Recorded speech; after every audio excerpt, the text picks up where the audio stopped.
دور الأب في تدريب طفل التوحد. دور الأب مهم جدا، ممكن يكون له دور فعال في تحسن طفل التوحد، وللأسف برضه ممكن يكون له دور فعال إن طفل التوحد يتراجع لورا. النهاردة هنتكلم على الدور ده بالتفصيل، وفي النهاية هندي رسالة مهمة جدا للأم إزاي تقدر تحسن دور الأب في التعامل مع طفل التوحد.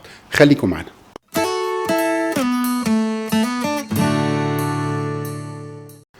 اهلا وسهلا بيكم في حلقه جديده من كلامي اونلاين. معاكم دكتور احمد عبد الخالق. النهارده ان شاء الله هنتكلم على موضوع دور الاب مع طفل التوحد. دور الاب دور مؤثر جدا وفعال جدا، ودور الاب بيبقى في اتجاهين: دوره مع الولد ذات نفسه طفل التوحد، ودوره مع الام ذات نفسها. والنهارده هنتكلم على الاتجاهين دول. لكن قبل ما نبتدي احب انوه ان شاء الله دكتوره حنان موجوده من دلوقتي في الامارات العربيه المتحده عجمان. دكتوره حنان واحده من افضل دكاتره التخاطب المتخصصه في التعامل مع اطفال التوحد، والمشهوره بالنتائج السريعه في تدريب اطفال التوحد. وان شاء الله هسيب لكم عناوين الاتصال وارقام التليفونات بتاع دكتوره حنان محمود تحت في وصف الفيديو. كبداية لازم أتكلم على نقطة مهمة، ألا وهي إن أنا عاوز أفهم الأب حاجة مهمة أوي، إن الأم ليس لها علاقة في إصابة ابنها بطفل التوحد.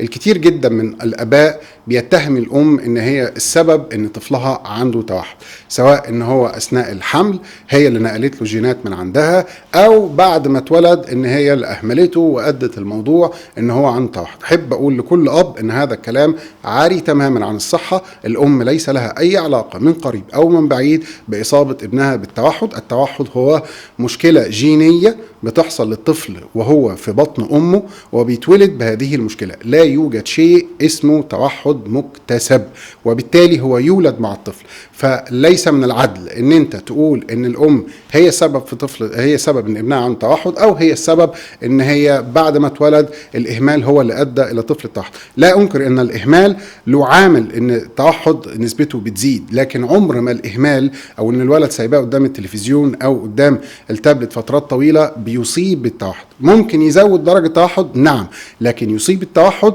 فهذا غير صحيح. دي اول حاجه. تاني مشكلة بتبقى مع الأبهات هي الإنكار. بمعنى إيه؟ بمعنى إن الولد بيبقى مثلا عنده سنة ونص، ابتدت الأم تلاحظ عليه بعض الصفات اللي مش طبيعية، خاصة لو كانت أم يعني عندها أولاد قبل كده وعارفة التطور الطبيعي بتاع الأولاد، فبتبتدي تلاحظ إن الولد فيه مشكلة، فبتبتدي أول حاجة بتعملها إنها تبلغ الأب: كويس، أنا حاسة إن ابني فيه مشكلة. أبهات ودي عددهم مش قليل بيبتدي ينكر هذا الموضوع: لا لا لا أبدا، الولد كويس، الولد ما فيهوش حاجة، انت مزوداها شوية، انت قلقانها شوية، ويبتدي يقول لها ويطمنها ولا لا ما فيش مشكلة.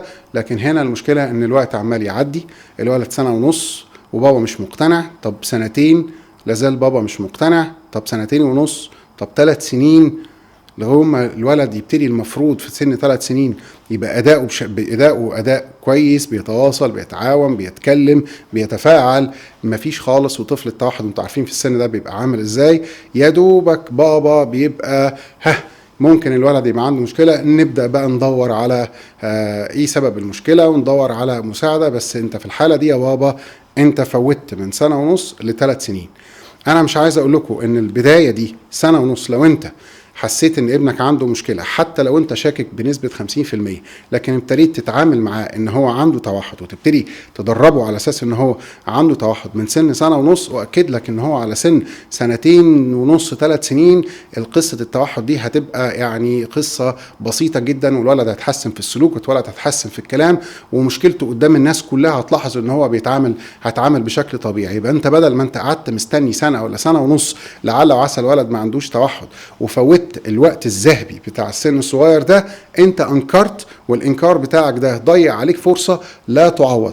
فرجاء لكل اب، ودي رسالة بوجهها لكل اب، لو انت شاكك وان شاء الله حتى 1% ان ابنك ممكن يكون عنده مشكلة، بالذات مشكلة التوحد، رجاء اوعى تنكر وابدأ اتصرف من دلوقتي. انت مش هتخسر حاجة لو هو طفل طبيعي وابتديت تدربه تدريبات اطفال التوحد، مش هتخسر حاجة خالص، والطفل الطبيعي عمره ما هيتأثر بهذا الكلام.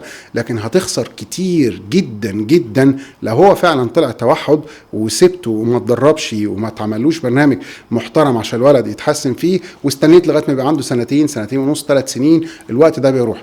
الفترة الأولانية دي لما بتعدي ما بتتعوضش. فأرجو من كل أب عنده إنكار إن ابنه عنده توحد يفكر 1000 مرة قبل ما ياخد القرار إن هو لا ابني ما عندوش حاجة وهسيب الموضوع، ويأجل الموضوع لغاية ما الوقت يبتدي يعدي.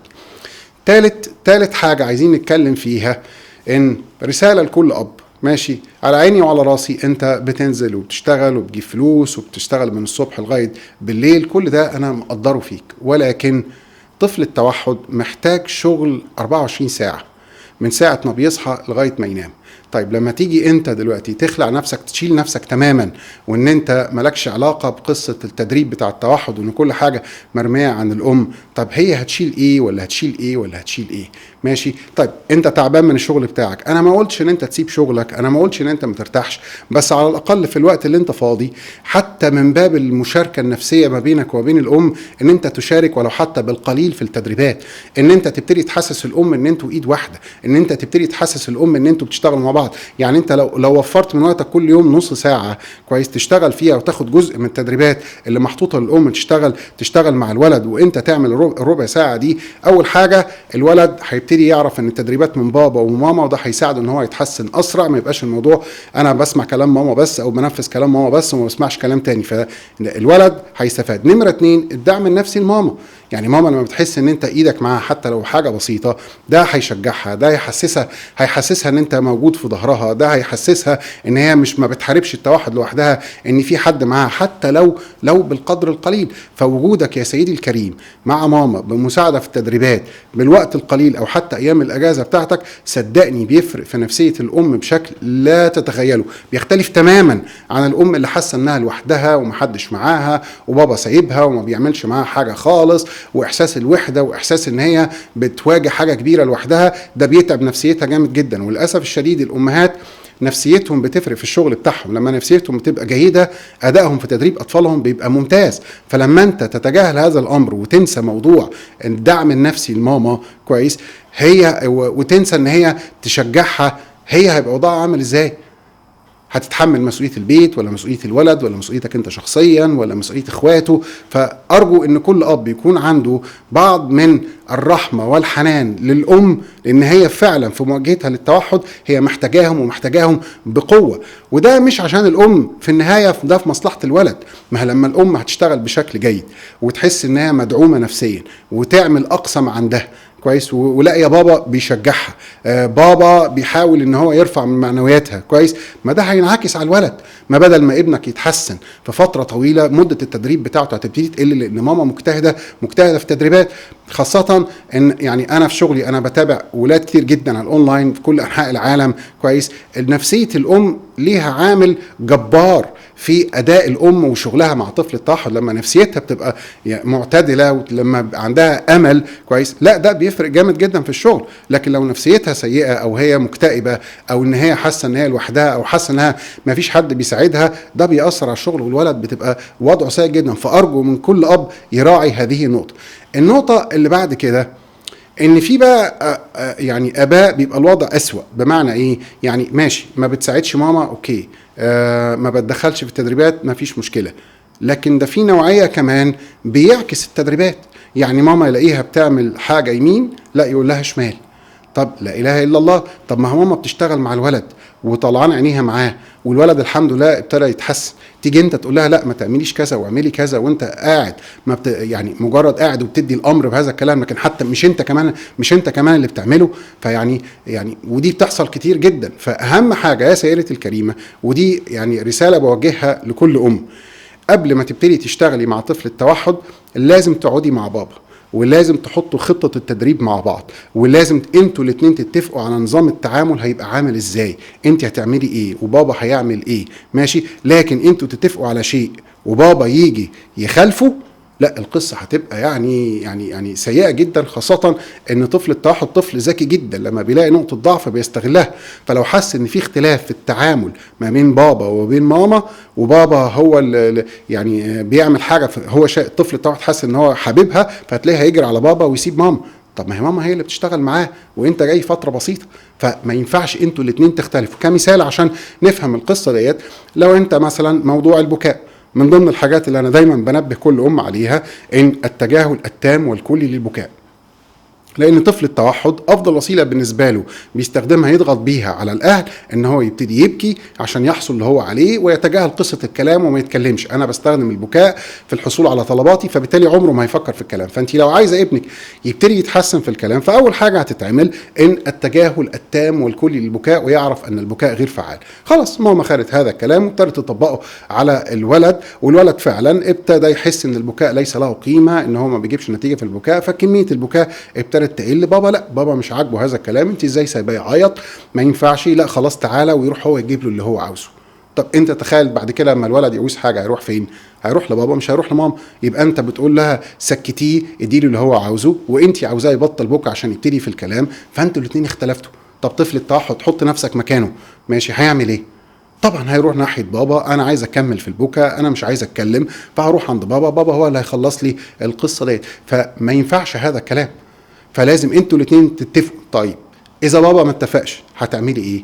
انا نصيحه بقولها لكل الامهات اللي بتعامل معاهم، اول ما تلاقي ان بابا حاولنا نكلمه، حاولنا نقنعه، حاولنا نتفاهم معاه كويس، وهو مصر ان هو يمشي عكس الاتجاه بتاعنا، خلاص بما ان انت بابا شايف ان هو ده الصح، انا عن نفسي انا مش هدربه تاني. شوف انت عاوز اشتغل معاه ازاي، واللي انت عاوزه انا هعمله. بس خلي بالك ان الطريقه اللي انا اشتغلت بيها مع الولد الشهرين اللي فاتوا دول جابوا نتائج 1 و2 و3 و4، وانت بنفسك شايف النتائج كانت عامله ازاي. اشتغلت مع طاعه اوامر، الولد اتحسن وبقى مطيع. اشتغلت معاه في نظره العين، الولد اتحسن وبقى يبص في العين. فانا بالدليل القاطع انا مش ماشيه غلط، لكن انت عايزني امشي بشكل مختلف. خلاص بما ان انت هذا الكلام، وبما ان انت رب البيت، وبما ان انت المسؤول عني وعن الولد، فانا خلاص مش هشتغل على الولد وهسيبه خالص. مجرد ما بابا يلاقيك عملتي كده في المعتاد هتلاقيه تراجع. طب خلاص اعملي اللي انت عاوزاه. ولكن الاهم من ده ان انتوا الاثنين لازم تتفقوا، انتوا الاثنين لازم يبقى لكم نفس الاتجاه، وتحاولي بقدر الامكان قبل ما تبتدي اي خطوه جديده او اي حاجه جديده تعمليها بالورقه والقلم. انا بابا هعمل 1 و2 و3 و4، والخطه بتاعتي 1 و2 و3 و4. وعشان بابا تتاكدي ان هو معاكي وما مشيش خلف يعني عكس التيار، دايما تكتبي النتائج بتاعتك في ورقه. بص يا بابا انا الشهر ده عملت 1 و2 و3 والنتائج الحمد لله الولد اتحسن في 1 و2 و3. يبقى انا ماشيه صح ولا ماشيه غلط يا بابا؟ لا انت ماشيه صح. فهو نفسيا هيبتدي يقتنع بالدليل القاطع ان انت ماشيه كويس، ماشي. فقدر الامكان حاولي تشركي بابا في كل كبيره وصغيره وتقنعي. اخر حاجه رساله اوجهها للاب رجاء، يعني اقل حاجه تعملها للام اللي تعبانه مع ولد التوحد ده، على الاقل الكلمه الطيبه، على الاقل ان انت تيجي تطبطب عليها وتقول لها كتر خيرك ان انت شغاله مع الولد وان انت تعبانه معاه. يعني لو انت سيدي مش عايز مجرد ان انت بس تحط ايدك عليها تطبطب عليها وتقول لها كلمتين كويسين، صدقني هيفرق معاها كتير قوي، وهيديها دفعه للامام، وهديها طاقه انها تبتدي تكمل. انا ما قلتلكش يعني انزل روح هات لها هديه محترمه على اللي هي بتعمله، ان انت كل شهر قول لها لا والله انت شغلك كويس ووفرتي عليا فلوس في حتت كتير، فانا هوفر لك جزء ليكي انت، مكافاه ليكي على اللي انت عملتيه. مش هقول لك اعمل كده، بس على الاقل يبقى في تقدير لتعبها ومجهودها، وانها فعلا بتحاول تغير الولد، انها فعلا بتحاول تتعب معاه، انها بتقضي معاه 4-5 ساعات في اليوم شغل متواصل، انها تقدر وتسمع كلمه كويسه، على الاقل كلمه كتر خيرك. صدقني هتفرق معاها جامد جدا. وانا دي بقولها لكل اب، لما نفسيه الام بتبقى كويسه بتشوف من الام شغل، يعني مش عايز اقول لك قد ايه بيبقى رائع. لكن لما نفسيه الام بتبقى سيئه للاسف الشديد بيبقى الشغل سيء جدا. وبرضه للاسف الشديد طفل التوحد بيستغل هذا الموضوع جامد جدا، ويبتدي يهرب ويتراجع وتبتدي تحصل له انتكاسه. فان انت تحافظ على الام نفسيا انها تبقى متزنه، ان عندها طموح، ان نفسيتها كويسه، صدقني ده في غايه الاهميه عشان ابنك يتحسن. وبالتوفيق وربنا معاكم ان شاء الله. واوعى ننسى نعمل اشتراك وسبسكرايب في القناه بتاعتنا على اليوتيوب، ومستني تعليقاتكم على الفيديو. كان معاكم دكتور احمد عبد الخالق.